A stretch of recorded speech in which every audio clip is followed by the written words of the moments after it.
आज हम पुरातात्विक स्रोत का अध्ययन करेंगे। पुरातात्विक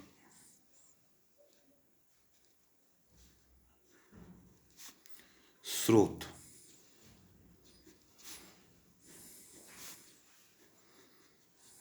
पुरातात्विक स्रोत क्या है? सबसे पहले पुरातत्व को समझते हैं। पुरातत्व क्या होता है? पुरातत्व अतीत के अवशेष, अतीत के अवशेष पुरातत्व कहलाते हैं। अतीत के अवशेष पुरातत्व कहलाते हैं।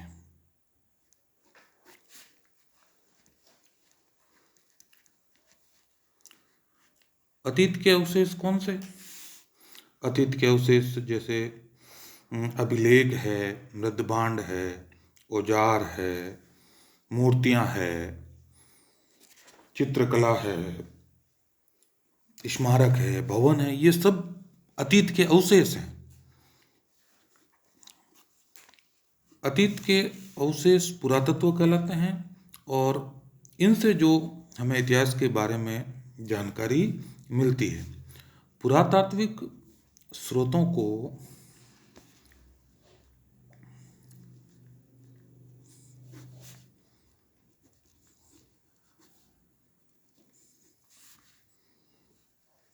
निम्नानुसार विभाजित कर सकते हैं।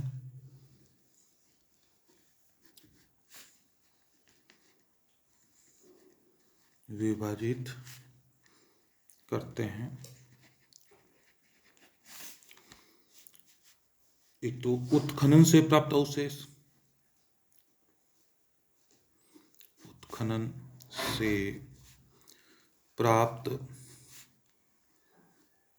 अवशेष, उत्खनन से प्राप्त अवशेष। मृदभांड, मृदभांड क्या होता है? मिट्टी के बर्तन, औजार, उपकरण आदि, ये उत्खनन से जो हमें प्राप्त होते हैं। दूसरा है अभिलेख। अभिलेखों को 3 भागों में बांटा गया है: स्तंभ लेख, शिलालेख और गुहालेख। फिर तीसरा अपन विभाजन कर सकते हैं स्मारक एवं भवन।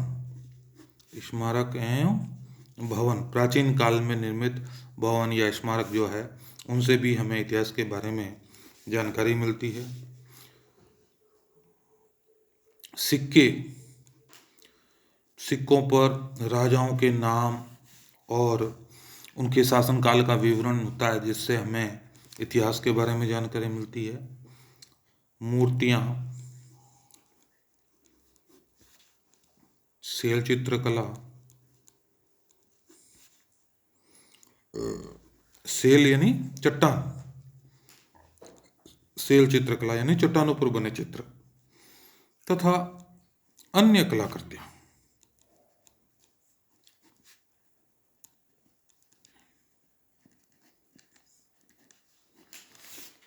अब अपन एक एक का विस्तार से अध्ययन करते हैं। उत्खनन से प्राप्त अवशेष, उत्खनन से प्राप्त अवशेष।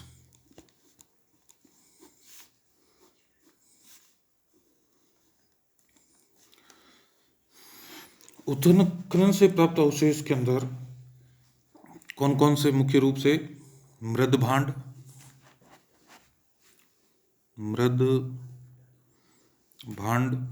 मृदभांड यानी मिट्टी के बर्तन, औजार व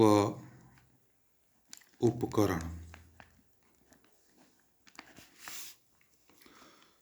पाषाणकालीन मानवीय संस्कृति और सभ्यता के बारे में जानकारी के लिए उत्खनन से प्राप्त पुरावशेष ही मुख्य है, क्योंकि उस समय लेखन कला का विकास नहीं हुआ था और उन पुरावशेषों से ही उस समय के इतिहास और संस्कृति के बारे में हमें जानकारी मिलती है।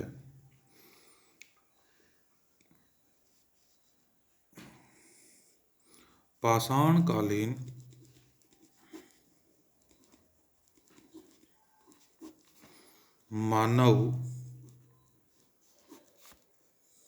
मानवीय संस्कृति व सभ्यता के बारे में जानकारी के लिए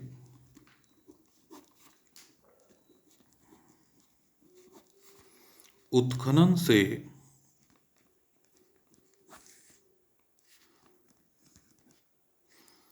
प्राप्त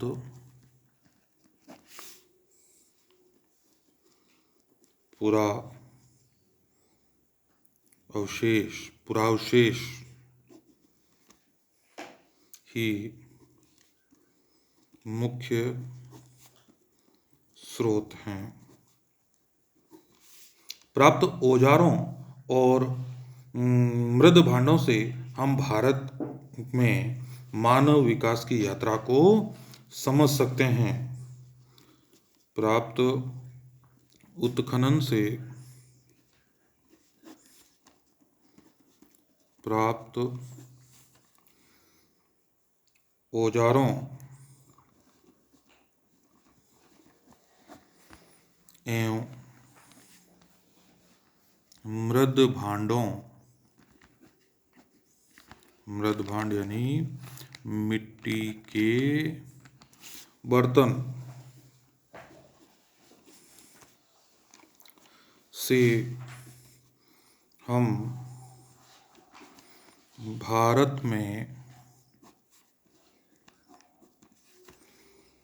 मानव विकास की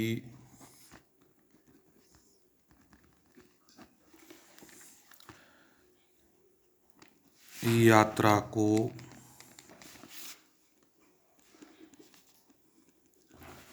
समझ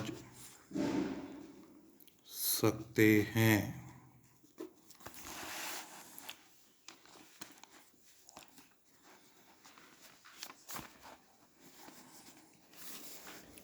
सिंधु सरस्वती सभ्यता की जानकारी उत्खनन से प्राप्त सामग्री पर ही आधारित है। सिंधु सरस्वती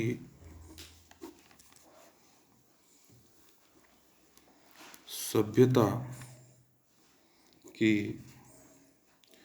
जानकारी उत्खनन से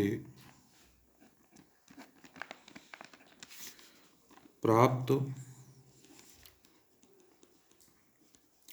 सामग्री पर ही आधारित है। प्रारंभ में तो पाषाण उपकरण अधिक प्राप्त हुए और जब मृद भांड का मानव उपयोग करने लगा तो सर्वाधिक मात्रा में मृद भांडों के अवशेष मिले। प्रारंभ में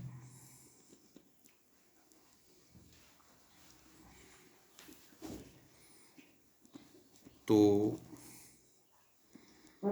पाषाण उपकरण अधिक प्राप्त हुए। जब मृदभांड का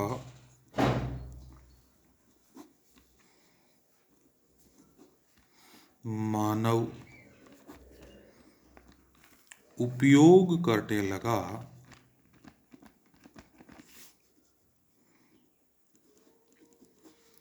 तो सर्वाधिक मात्रा में इसके अवशेष मिले।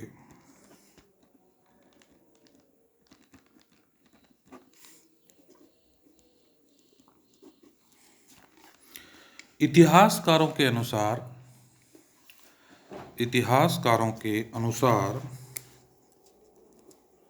प्राचीन भारत में 4 मृद भांड संस्कृतियां विद्यमान रही है। इतिहासकारों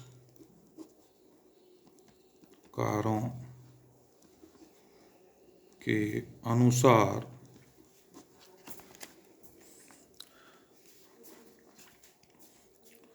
प्राचीन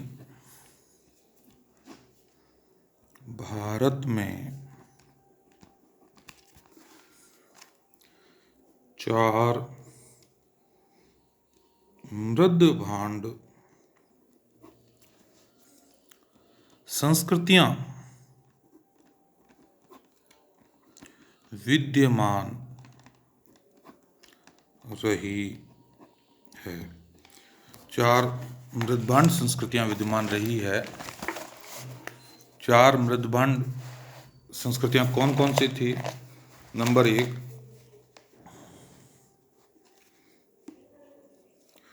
गेरवे रंग युक्त मृदभांड संस्कृति। गेरवे, इन चारों रंग मृदभांड संस्कृतियों के नाम याद रखना है, पूछा जाता है। प्राचीन भारत में कौन कौन सी 4 मृदभांड संस्कृतियां विद्यमान रही है? नंबर 1 है गेरवे रंग युक्त मृदभांड संस्कृति। नंबर 2, काले व लाल, काले व लाल मृदभांड संस्कृति।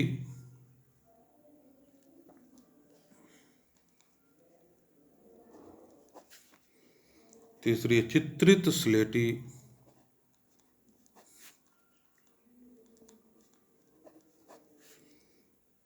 रंग की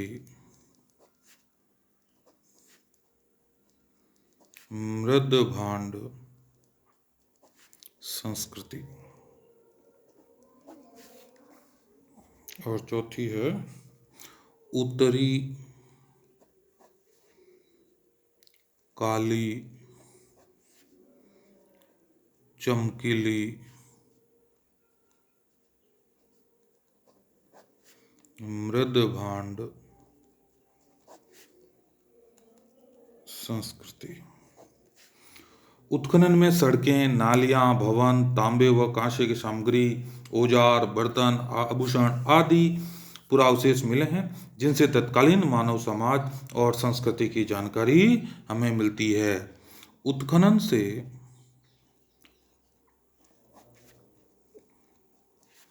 सड़कें, नालियां, भवन, तांबे व कांस्य सामग्री, औजार, बर्तन